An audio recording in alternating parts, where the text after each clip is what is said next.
네, 오늘은 우리 뒷부분 내용, 우리 하박국 뒷부분 내용 지난주 공부하고 뒷부분 내용을 할 건데 사실 저번 주에 율법이 해이해진 세상이라는 제목을 가지고 공부를 했었습니다. 근데 이제 곧 이제 끄트머리에 살짝 나오는 게 이렇게 예언자의 비전이라는 테마를 가지고 공부를 하려고 했는데 오늘 이게 졸지에 이렇게 제목이 돼 버려 가지고 우리 지난주에 공부했던 내용은 그거였습니다. 이렇게 하박국을 분노하게 만들었던, 네, 하박국을 분노하게 만들었던 그런 남유다의 현실이 있었습니다. 하박국은 항의하는 선지자였습니다. 하박국이 왜 분노했는지, 하나님께 왜 항의했는지 한마디로 설명하면 그것은 강포, 그리고 하마스, 폭력, 이웃을 향한 폭력이었습니다. 이 강포가 그 시대의 아이콘이라 그랬었죠. 하박국은 첫 번째 탄식 세 가지 질문으로 질문을 했었습니다. 하박국은 강포함 때문에 하나님께 부르짖는데 왜 부르짖음을 들으시는 하나님께서 내 부르짖음에 응답하지 않으시는가? 그래서 어느 때까지는 말이 있었습니다. 어느 때까지 주님 내가 이렇게 애걸복걸하고 부르짖어야 하나님 응답하시겠습니까? 라는 첫 번째 찬식이 있었고요. 그리고 두 번째는 하나님 어찌하여, 이것도 반항의 단어였습니다. 어찌하여 나로 보게 하시고 또 보게 하십니까? 예, 죄악과 폐역을 보게 하시고, 죄악은 하나님을 향한 반역이라고 그랬습니다. 그리고 폐역은 이웃을 향해서 할 수 있는 해악이라고 그랬습니다. 그래서 죄악과 폐역은 하나님 사랑과 이웃 사랑이 완전히 무너진 현실. 그리고 겁탈과 강포는 정의와 공의에 완전 반대가 되는 그런 현실. 그리고 변론과 분쟁, 사람들이 서로 다투고 사람들이 서로 논의하고 싸우고 분란이 일어나는, 왜 이런 현실을 보게 하십니까? 왜 하나님 도대체 지켜만 보고 계십니까? 이 모양 이 지경이 될 때까지 하나님 도대체 어디서 뭘 하셨습니까? 이런 얘기하면서 우리가 그런 이야기를 했습니다. 그리스도인들은 이 시대의 어떤 불의를 바라보면서 하나님께 마음껏 항의를 해야 된다. 이런 이야기들을 했습니다. 어째서 보게 하십니까? 여기 적어놓지는 않았는데 김흥겸이라는 시인이 있어요. 김흥겸이라는 시인이 민중의 아버지라는 시를 썼습니다. 나중에 이제 가수 안치환이 이걸 노래로 부르기로 했는데 광주 민주화 운동, 그리고 이제 이게 굉장히 잔인하게 이렇게 진압되는 것을 보면서 이런 시를 썼습니다. 여기 없네요. 제가 한번 낭독은 아니고 한번 읽어보겠습니다. 여기 있어서 민중의 아버지라는 시인데, 우리들에게 응답하소서 혀 잘린 하나님, 우리 기도를 들으소서 귀먹은 하나님, 얼굴을 돌리시는 화상당한 하나님, 그래도 내게는 하나뿐인 민중의 아버지, 하나님 당신은 죽어버렸나? 어두운 골목에서 울고 있을까? 쓰레기 더미에 묻혀버렸나? 가엾은 하나님. 이런 시를 썼습니다. 아마 사람들이, 이 국민들이, 특별히 광주의 시민들이 이 무참하게 이렇게 죽임을 당하는 장면을 아마 대학생 때였던 것 같아요. 대학생 때 사실 직접 보지도 못했고 그 현실을 이렇게 건너 들으면서 그 믿음이 있었고 신학생이었기 때문에 하나님 도대체 어디에 계십니까? 하나님 입이 있으면 말을 해보십시오. 혀가 없어서 말을 못하십니까?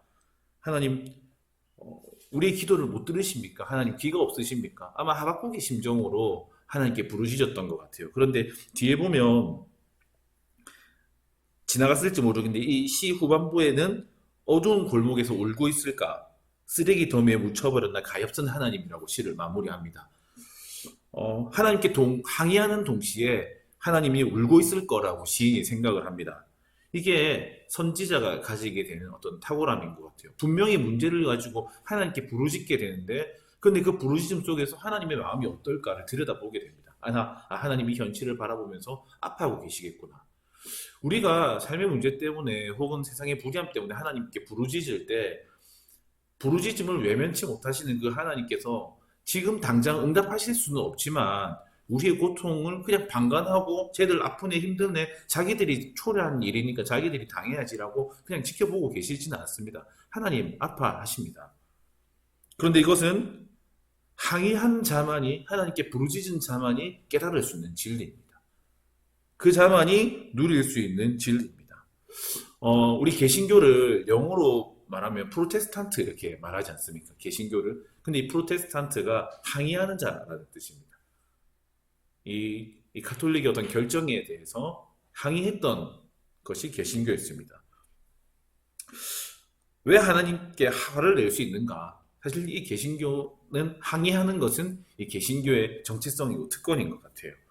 하나님께 화를 내고 하나님께 항의할 수 있는 이유는 사실은 하나님께서 아버지시기 때문에 그런 거거든요. 남한테 화를 안 냅니다. 하나님 사랑하기 때문에, 그리고 이 세상을 우리가 끌어안기 때문에 하나님께 화를 낼 수 있는 거죠. 찰스 킴볼이라는 종교학자가 있는데 종교가 사악해지게 되는 5가지 징후가 있답니다. 종교가 사악해지는 5가지 징후. 그런데 그 중에 두 번째가 맹목적인 복종이랍니다. 하박국은 지금 자기가 하나님께 만큼 반항하고 있다고 생각하지만 사실은 하박국은 자기가 하나님을 사랑하고 있기 때문에 지금 이렇게 항의하는 것이고, 그리고 하나님이 이 세상을 바라보면서 아파하고 계신다는 것을 아마 깨닫게 될 겁니다.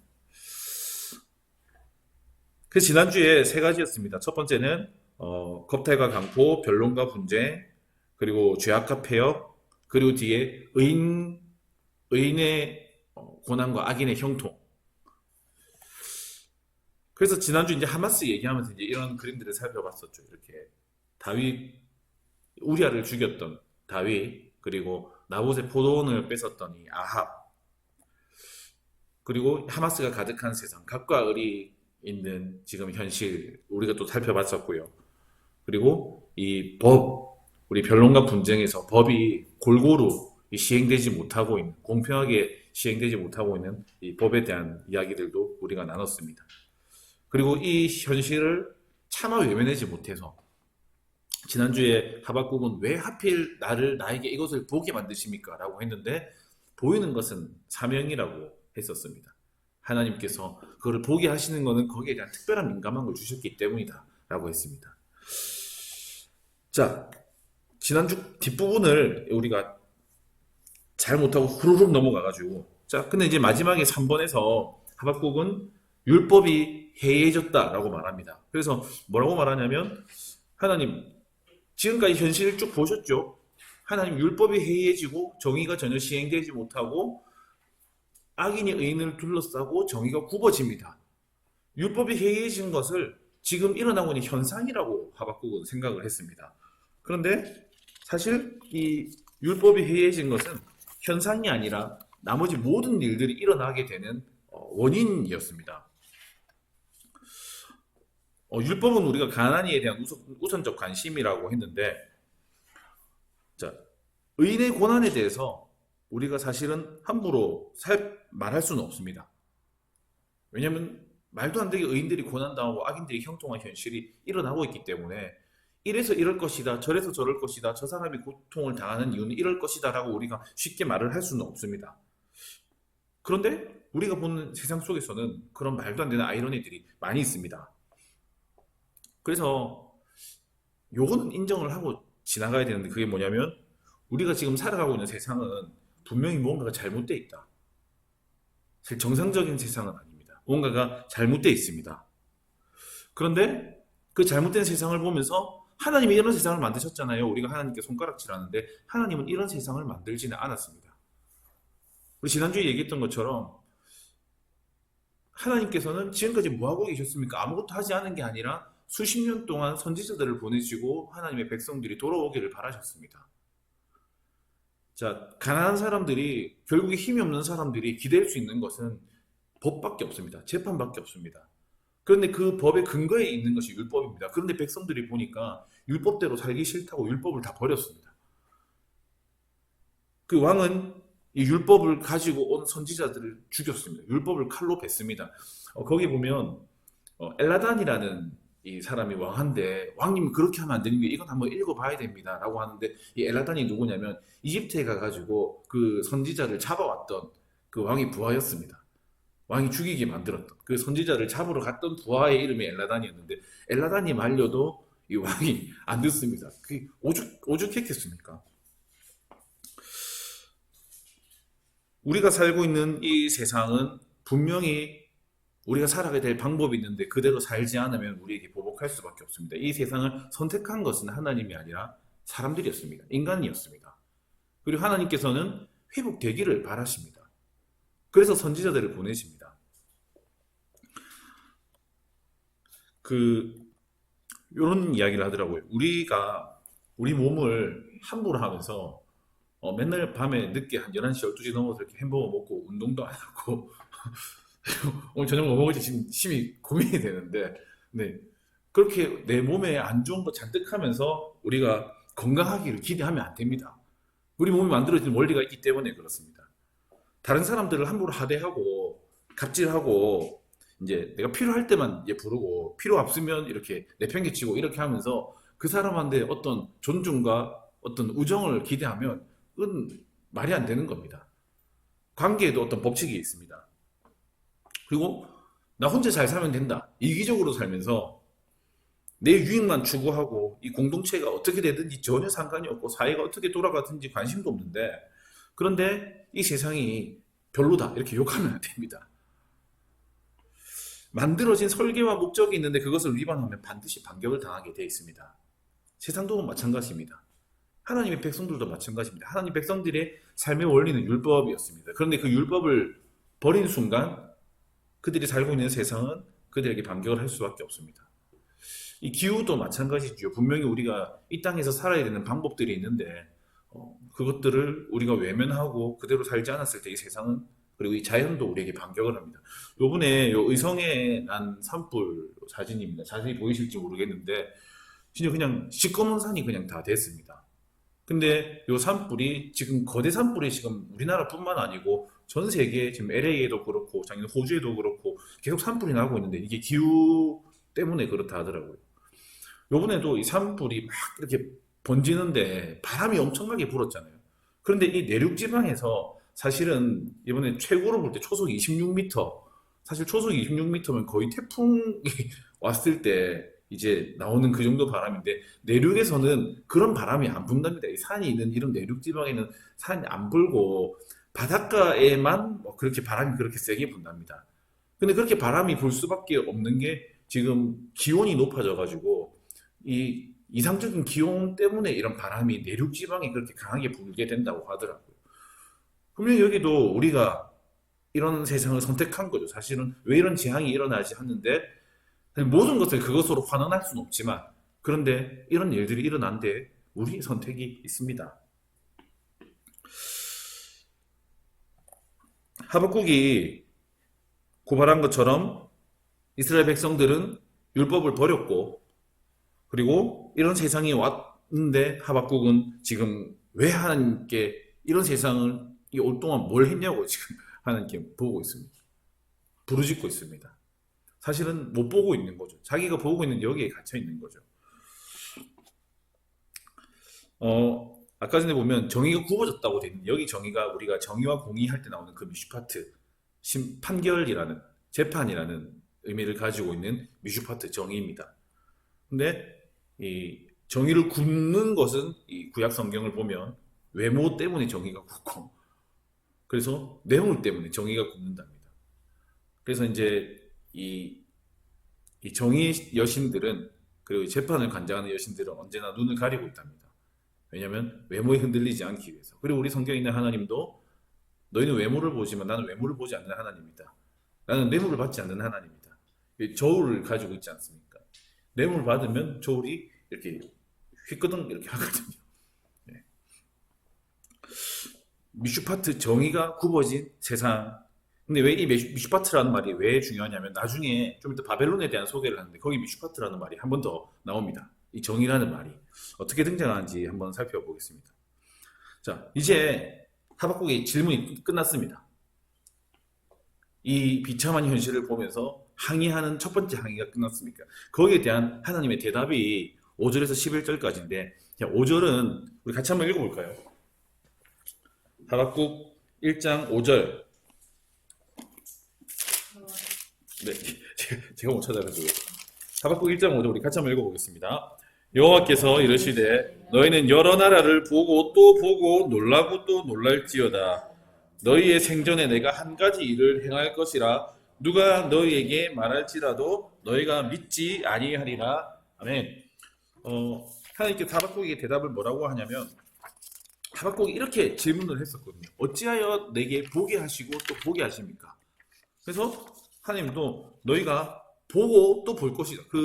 혹시 그 드라마 아십니까? 제 초등학교 때 보고 또 보고라고 이렇게 드라마 있었거든요. 이거 하는데 갑자기 생각이 나더라고요. 거기 정보석 나오고, 예, 정보석하고, 예, 정보석 기억이 살짝 나가지고 보고 또 보고 찾아보니까 김지수가 나왔던 게 또 나와요. 그 장면이 기억이 나던데 하박국이 어째서 보게 하시고 보게 하십니까? 라고 질문을 했기 때문에 하나님께서 너는 또 보고 또 볼 것이다 라고 대답을 해주십니다. 자, 그런데 하박국은 지금 하나님께 지금 유다 나라 안에 일어났던 악과 강포에 대해서 하나님께 부르짖었습니다. 그런데 하나님께서 네가 보고 또 보게 될 것이다. 어떤 거냐면, 자, 그리고 너는 유다에 대해서 이야기하고 있는데 너는 여러 나라를 보고 또 보게 될 것이다 라고 이야기를 하거든요. 하나님께서 이런 말이에요. 지금까지 네가 보고 있는 게 전부냐?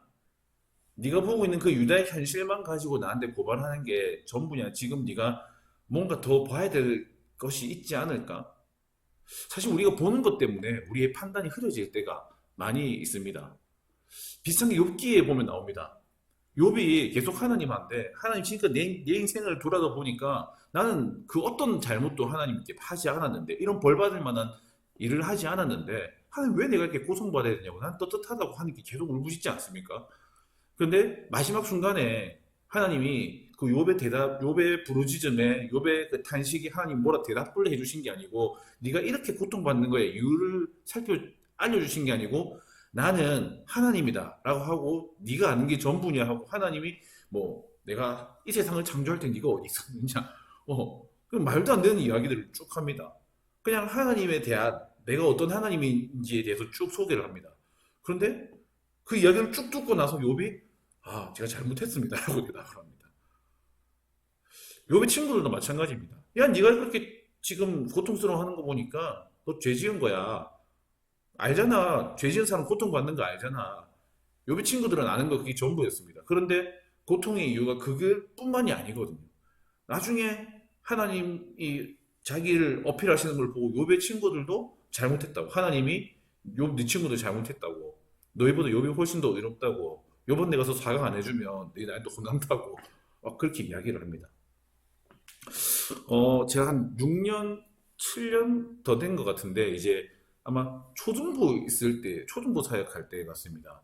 그때 이제 대운동에서 이제 아침에 이제 교회에 나오려고 이 주일 아침에 이렇게 나오는데 한 7시 좀 넘었나 이제 집에서 이렇게 이제 내리막길이 쭉 있습니다. 집 나오자마자 아파트 밑에 내리막길 쭉 걸어오고 있었는데 저 밑에서 딱 보니까 목욕 바구니 딱 들고 올라오는 거 보니까 이제 모녀지간이에요.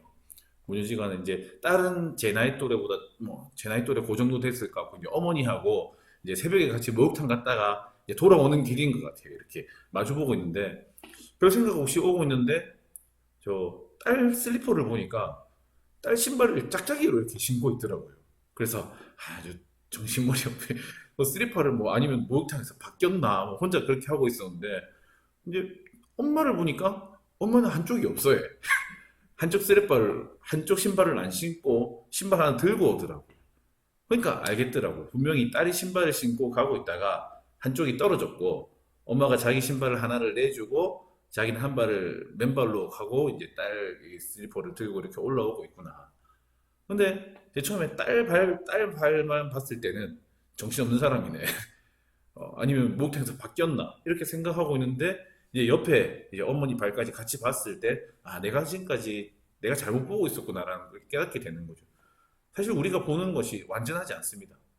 하나님도 마찬가지입니다. 하박국은 지금 유다의 이 불합리한 현실에 지금 눈이 먼 나머지 하나님은 아무것도 하지 않았다고 지금 가정을 했습니다. 그리고 하나님께 항의를 했습니다. 근데 하나님은 그것만 보지 말고 앞으로 더 많은 것들을 보게 되고 보게 될 것이다 라는 거죠. 지금 네가 보고 있는 게 전부가 아니라는 겁니다.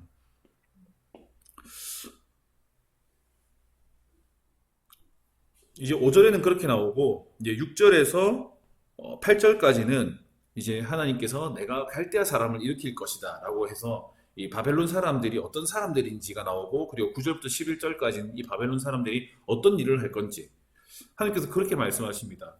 너희가 보고 또 볼 것이다. 그리고 놀라고 또 놀랄 것이다. 내가 지금부터 일 하나를 일으킬 건데 너희가 도무지 믿을 수 없는 일을 내가 지금부터 시작할 것이다 라고 이야기를 합니다. 그리고 나서 이제 6절에 보면 보라 라고 하는데, 이 보라라는 말이 자 이제 보세요 이런 의미가 아니고, 그 위에도 적어놨지만 하나님께서 반드시 하실 일입니다. 보라라는 말은. 그리고 당장 급하게 하실 일입니다. 이제 네 눈앞에 일어날 일이다. 잘 봐라 이런 의미입니다.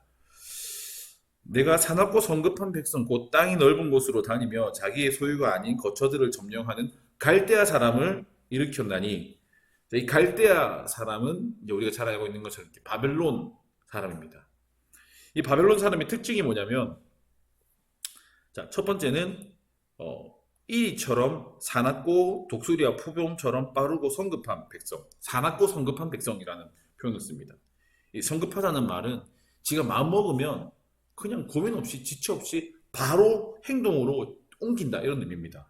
그래서 언제든지 바벨론이 마음만 먹으면 우리한테 쳐들어올 수 있다 이런 의미입니다. 그런데 어떤 동물에 비유하냐면 표범에 비유합니다. 그들의 군마는 맹수와 같을 것이고 저녁 1위보다 사나우며, 이 저녁 1위는 저녁에 사냥한 것들을 자기들이 다 나눕니다. 그리고 아침이 되면 이걸 다 먹는다고 하더라고요. 근데 워낙 탐욕스러워서 사나워서 아침까지 이게 남겨두는 법이 없답니다. 그러니까 1위가 온다는 것은, 표범처럼 이들의 군마가 온다는 것은 아무것도 안 남기고 그냥 다 점령하고 노략질하면서 초토화시키면서 굉장히 빠르게 급하게 온다 이런 의미입니다. 독수리 같이 올 거다 이렇게 돼 있는데, 그 혹시 다큐멘터리에 보면 이 독수리가 사냥하는 게 있거든요.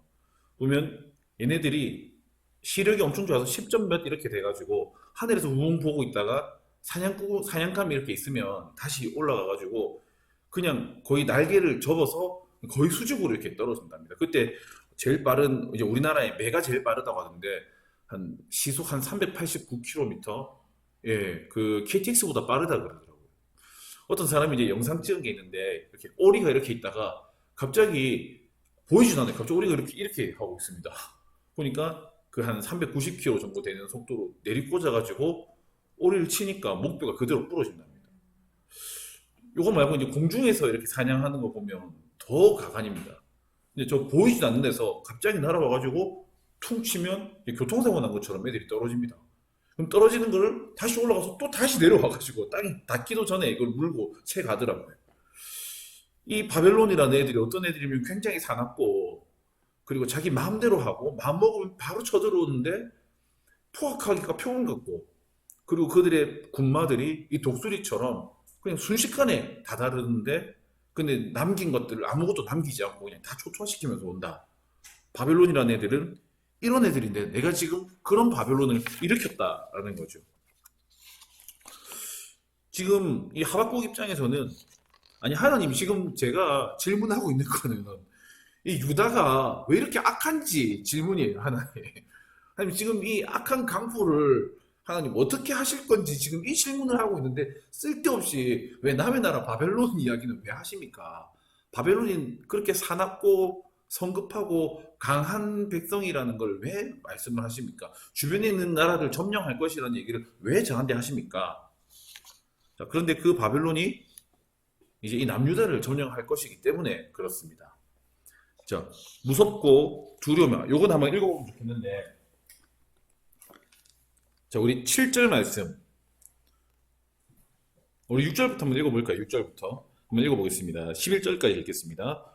보라, 내가 사납고 성급한 백성 곧 땅이 넓은 곳으로 다니며 자기의 소유가 아닌 거처들을 점령하는 갈대아 사람을 일으켰나니 그들은 두렵고 무서우며 당당함과 위엄이 자기들에게서 나오며, 자 여기까지 보겠습니다. 당당함과 위엄이라고 되어 있는데, 이 당당함이라는 말이 우리가 아까 전에 잠깐 킵하고 넘어왔던 미슈파트라는 말입니다. 정의, 재판, 재판과 권위가 정의가 자기에게서 나온다. 그러니까 이 애들은 어떤 애들이냐면 워낙 힘이 세기 때문에 내가 곧 정의다라고 되는 겁니다. 그냥 일반적인 어떤 정의가 아니라 어떤 일반적인 사람과 사람 사이에 지켜야 될 그게 아니고 내가 힘이 세기 때문에 내가 강력하기 때문에 내가 바벨론이기 때문에 내가 마음먹은 대로 어디든지 쳐들어갈 수 있고 어디든지 점령할 수 있고 그럴 만한 힘이 있기 때문에 내가 곧 정의인 인생입니다. 그래서 11절에도 보면 이렇게 되어 있습니다. 그들은 자기들의 힘을 자기들의 신으로 삼는 자들입니다. 자, 이스라엘의 신은 아직까지는 그래도 하나님이었습니다. 그리고 그 하나님은 미슈파트 정의의 하나님이었습니다. 그런데 미슈파트 정의의 하나님을 사랑해야 되는 이스라엘 백성들이 그 하나님을 버렸고 그 미슈파트 정의가 굽어졌죠. 그런데 그것을 쳐들어오는 애들은 자기의 힘을 신으로 삼는 정의로 삼는 그런 애들입니다. 자, 요 애들이 다 쳐들어오는데 자, 이제 강포를 행하러 온답니다. 지금 하박국이 계속 이야기하고 있는 게 강포잖아요. 근데 그리고 강포는 이 구약에서 하나님께서 계속 심판하는 대상이거든요. 근데 나쁜 놈들이 강포를 행하러 폭력을 행하러 온다라고 하니까 조금 이해가 안 되는데 이거를 정확하게 번역을 하면 이 폭력을 행하러 온다라기보다는 폭력을 향해서 온답니다. 그래서 강포를 징벌하러 온다라는 의미가 있답니다.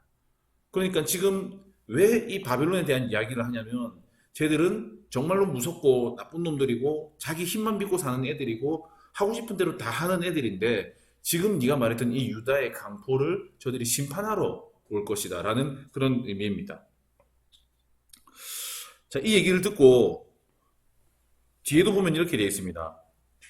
이 사람들은 통치자들을 멸시하고 성읍을 조롱하고 점령한다. 사람을 모래같이 사로잡아 모은다.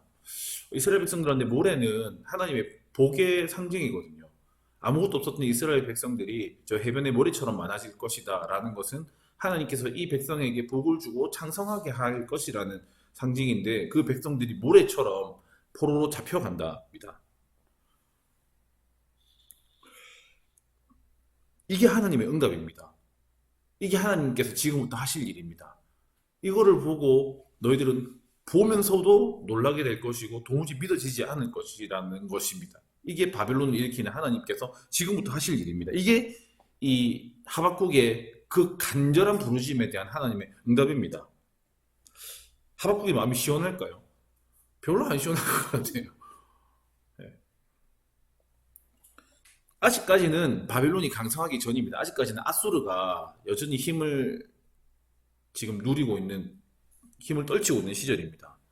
아직까지도 아수르의 무게가 외부적으로는 무겁고 내부적으로는 율법이 해이해진 시대에서 강포한 세상이 회복될 것이다. 내가 와서 이 유다를 회복시켜 줄 거다라는 응답이 아니고 갈대아 사람들이 일어날 건데 우리가 견디는 것이 아니라 아주 그냥 터져버릴 거다.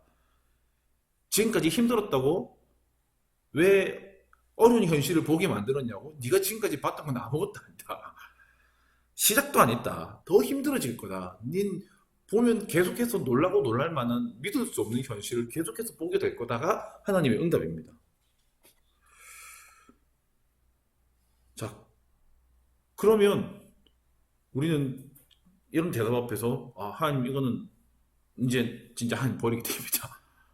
그런데 마지막 11절, 우리 11절 말씀이 오늘 본문의 핵심인데 같이 한번 읽어볼까요? 그들은 한번 읽어보겠습니다. 그들은 자기들의 힘을 자기들의 신으로 삼는 자들이라 이에 바람같이 급히 몰아 지나치게 행하여 범죄하리라. 이것만 보면 무슨 뜻인지 잘 이해가 안 됩니다. 앞부분이 이해가 됩니다. 그 사람들은 자기의 힘을 신으로 삼는 자들이다. 그런데 뒷부분을 세 번역은 이렇게 번역을 했습니다. 그러나 자기의 힘이 곧 하나님이라고 여기는 이 죄인들도 마침내 바람처럼 사라져 없어질 것이다. 이게 하나님께서 부르짖는 예언자에게 보여주시는 비전입니다. 뭐냐면 하나님의 세상은 그런 세상이라는 거예요. 힘을 자기의 신으로 삼는 사람들, 힘을 믿고 살아가는 사람들은 결국에 하나님께서 심판할 거다. 분명히 이 바벨론을 하나님께서 일으키셔서 하나님의 도구로 사용하시지만 이들은 힘을 믿고 살아가기 때문에 멈춰야 될 때를 모르고 너무 빠르고 급하기 때문에 지나치게 행해서 선을 넘어버려서 하나님이 심판할 수밖에 없어질 거다. 그리고 사라질 거다. 그 말도 안 되고 강력한 백성, 압도적인 그 백성을 보면 이 백성이 어떻게 사라질 것인지 사실 보이지가 않습니다. 이 백성은 앞으로 영구할 것 같습니다. 힘이 지배하는 세상이 앞으로 가득 찰 것 같습니다. 지금까지 강포가 지배하는 유다였는데 온 세상이 강포로 휘덮인 세상이 될 것만 같습니다. 그런데 그 바벨론이 사라지게 될 거다. 그리고 진짜 거짓말처럼 이 바벨론은 70년 만에 71세기가 가기 전에 사라지게 됩니다. 이게 하나님께서 강포의 시대에 회복을 주시기 예언자에게 보여주시는 어떤 압도적인 비전이거든요. 지금 이 시대에 이 말도 안 되는 시대에 그 이후의 구원을 하나님께서 지금 그리고 있는 거죠. 자, 그런데 현실을 보는 사람들, 보고 또 보지 못하고 자기들의 눈에 비치는 것만 보는 사람들은 도무지 이걸 믿을 수가 없을 겁니다. 바벨론이 일어난다는 것도 믿을 수가 없고 그 바벨론이 정말 표범처럼 독수리처럼 이 나라를 심판하고 강포를 다 물리치고 점령하고 사람들을 잡아간다는 것도 믿을 수가 없고 그렇게 강성했던 제국이 바람처럼 온데간데 없이 사라진다는 것도 사람들은 믿을 수 없는 일입니다. 근데 이게 지금부터 하나님께서 행하실 일이라는 것이죠. 우연히 강한 민족이 일어나는 것이 아니라 하나님께서 일으키셨기 때문에 하나님께서 사용하시기 때문에 하나님께서 멸하십니다. 자, 그래서 결국에 심판을 면하기 위해서는 겁탈과 강포가 아니라 정의와 공의를 행해야겠죠. 왜냐하면 지금 하나님의 이 말은 결국 힘을 따라가는 사람들은 심판할 수밖에 없다는 원리를 보여주는 거기 때문에 굽어진 미슈파트 말고 바른 미슈파트를 행해야겠지요. 하나님은 선지자인데 이거를 보라고 하는 겁니다. 이 현실을 보면서 하나님께 부르셨던 선지자에게 이거를 보고 또 보라고 말씀하시는 겁니다. 마틴 로이드 존스라는 그 신학자 그리고 설교자가 역사는 하나님의 시간표를 따라 움직인다라는 말을 했습니다. 역사는 하나님의 시간표를 따라 움직인다. 그리고 또 한 말이 인간의 역사는 하나님의 나라와 관련이 있다. 지금 이 유다의 아이러니한 현실들도 하나님의 나라와 관련이 있습니다. 그리고 역사는 하나님의 주권이다. 그리고 마지막으로 역사는 하나님의 계획 아래에 있다. 분명히 일어나는 일들을 보면서 사람들은 요동치겠지요. 그리고 바벨론으로 끌려가면서 이 남유다가 멸망하면서 애가를 부르고 힘든 시간들이 이어지겠지요. 하지만 예레미야도 예언했던 것처럼 70년 만에 이스라엘 백성들은 돌아오게 됩니다. 그리고 다시 시작할 수 있게 됩니다.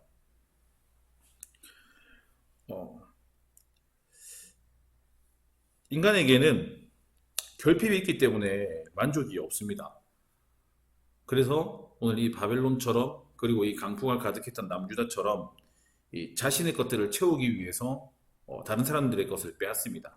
강포와 폭력이 일어나는 세상이 됩니다. 왜냐하면 이 욕망이 안 채워지기 때문에 그렇습니다. 적당히 만족하면 되는데 만족이 안 되기 때문에 배타적이기 때문에 다른 사람들 걸 결국 뺏어가지고 자기 거를 채울 수밖에 없습니다. 그런데 정의와 공의라는 것은 내가 가지고 있는 결핍보다 다른 사람의 결핍이 더 커 보이기 때문에 내가 가진 것들을 포기하고 나눠주는 것입니다. 지난주에 얘기했는데 하나님께서는 사람을 만드시면서 하와를 만드시면서 아담의 갈비뼈를 쥐어서 만드셨다고 했습니다. 나는 너에게 속해 있고 넌 나에게 속해 있기 때문에 네가 행복해야지만 내가 행복할 수 있다. 이것이 하나님께서 인간을 지으신 원리였습니다. 그런데 그 원리를 배반하게 되면 우리는 반격을 당하게 됩니다. 근데 이게 안 쉬운 것 같아요. 지금 이렇게 우리가 그래도 좀 착하게 살아가는 것은 우리에게 힘이 별로 없기 때문이지. 우리에게 스스로를 보면서 그 생각을 많이 하게 되더라고요. 내가 지금 힘이 별로 없고 가진 게 별로 없고 재산이 별로 없기 때문에 사람들이 봤을 때 좀 순하게 살아가는 것이지. 내가 힘과 권력을 가지고 있으면 나는 결코 순하게 살 수가 없는 사람이구나. 이런 생각들을 많이 하게 됩니다. 요번에 요 탄핵 선고할 때 대법관 중에 이제 이거 선고했던 이렇게 문형배라는 이 이 재판관이 한 6년 전에 인사청문회 할 때 영상이 요즘에 이제 막 뜨기 시작하더라고요. 이제 인사청문회 할 때 영상이 뜨는데, 재산이 그 당시에 신고한 재산이 한 4억 정도 된다고 하더라고요. 그래서 이제 사람들이 물어봤답니다. 법관은 27년을 했는데, 지금 평균적으로 이제 후보자들 재산을 보니까 한 20억 정도 되는데, 4억이면 굉장히 좀 검소한 편이시네요. 이렇게 물어봤답니다. 총 6억 조금 넘게 신고를 했는데, 이제 2억은 이제 아버지 재산이고, 자기 지역 재산은 아파트 해가지고 한 4억 정도 되는데, 근데 이제 그 재판관이 이제 이 청문회를 하면서 그렇게 대답을 하더라고요. 제가 결혼하면서 마음먹은 게 있었는데, 그게 일반적인 어떤 평균적인 삶을 벗어나지 않기로 마음을 먹었다. 지금 보니까 평균적으로 사람들의 재산이 한 3억 조금 넘는 걸로 알고 있는데, 지금 내 재산이 4억이 조금 넘어서 반성하고 있다, 이런 이야기를 하더라고요. 어, 물론 뭐 지금은 잘 모르겠습니다. 지금 재산이 그건 한 6년 전이라 가지고 얼마 늘어났는지 잘 모르겠지만, 그런데 힘이 있는데 그 힘을 누릴 수 있는데 그 힘을 누리지 않는 일은 쉬운 일이 아닙니다. 근데 그것을 하나님께서는 우리에게 요구하시는 거고, 그것을 포기하지 못한 사람들이 있기 때문에 강포와 겁탈이 가득한 세상이 오게 됩니다. 하박국 1장 요 앞부분이 우리에게 주는 메시지는 분명합니다. 우리가 살아가고 있는 오늘은 하박국이 본 현실과 그렇게 다르지는 않을 겁니다. 그때보다 훨씬 더 강한 강포와 그리고 하마스의 시대일 겁니다. 변론과 분쟁이 계속해서 있고, 겁탈과 강포가 있고, 죄악과 배역이 있는 시대일 겁니다. 이 강포의 시대를 외면하지 말고 하나님께 간절히 기도하면, 이거를 가지고 끌어안으면 하나님 뭐라도 해달라고 하나님께 요청하면 우리는 하나님의 아픈 마음을 볼 수 있게 됩니다. 그리고 이 강포의 시대를 넘어서 구원하시려고 하는 하나님의 압도적인 선지자들에게 허락해 주시는 비전과 환상을 보게 됩니다. 요새에 보면 그런 이야기가 있지 않습니까? 말세가 되면, 마지막 때가 오면 하나님께서 하나님의 영을 모든 사람들에게 부어주실 것이고, 자녀들은 예언을 하게 될 것이고, 청년들은 환상을 보고, 아비들은 꿈을 꾸게 되리라. 그 하나님의 압도적인 비전을 볼 수 있는 그런 우리가 다 될 수 있으면 좋을 것 같습니다. 그런데 하박국은 아직까지 그걸 못 봅니다. 하박국은 아직 이 이후에 일어날 일을 역시 하나님이 믿을 수 없을 거다라고 이야기를 했는데, 하박국은 믿지를 못합니다. 그래서 다음 주가 되면 하박국이 더 강한 말로 하나님께 따지게 됩니다. 요는 이런 것입니다. 하나님 어째서 더 나쁜 놈들이, 어째서 얘들이 심판당하는 거는 맞는데요, 더 나쁜 놈들을 가지고 심판을 하십니까? 재밌는 표현이 있습니다. 어떻게 악인이 의인을 징벌 하도록 하십니까? 라고 질문을 합니다. 지금까지 하박국이 계속해서 악인들이라고 얘기를 했거든요. 그런데 어느 순간 바벨론의 존재를 하나님께서 말씀하시는 순간 또 의인이 됩니다. 다른 사람들과 비교해서 우리는 선하고 비교해서 우리는 악하다고 여기게 됩니다. 그런 하박국의 질문을 다음 주에 살펴보고, 또 하나님께서 뭐라고 응답하시는지, 또 하박국은 어떻게 이 고민을 끝내게 되는지 계속해서 공부해 보면 좋을 것 같습니다. 오늘 우리 1장 11절 하나님께서 예언자들에게 보여주시는 어떤 비전인데, 우리 같이 읽어보고 우리 마무리하도록 하겠습니다. 함께 읽겠습니다. 그들은 자기들의 힘을 자기들의 신으로 삼는 자들이다. 이에 바람같이 급히 몰아 지나치게 행하여 범죄하리라. 아멘. 요즘에도 그럴 수 있을 것 같아요. 우리가 가진 힘, 내가 가지고 있는 돈, 내가 가지고 있는 능력, 이런 것들을 신으로 삼는 사람들이 있습니다. 교회 안에도 있습니다. 오늘 하박국에 보여주셨던 이 압도적인 선지자들에게 주셨던 이 환상과 비전을 우리 보고 하나님의 회복을 꿈꾸고 노래하고, 그리고 이 시대 아픔을 끌어안는 우리가 될 수 있으면 좋을 것 같습니다. 중요한 광고가 있는데, 다음 주에는 우리 이제 고난주간입니다. 그래서 특별 새벽 기도가 있습니다. 특별 새벽 기도가 이제 수요 성경 공부를 하는 것은 우리 모두에게 가혹한 일입니다. 저도 가혹하고, 같이 공부하시는 분들도 가혹하고, 다음날 또 우리 새벽 기도 와야 되니까요. 그래서 이제 한 주 쉬고, 그 다음 주에 이제 우리, 아직까지 1장을 못 끝냈네요. 1장 후반부 내용 가지고 같이 공부하도록 하겠습니다. 네. 그러면 제가 기도하고 오늘 마무리하도록 하겠습니다.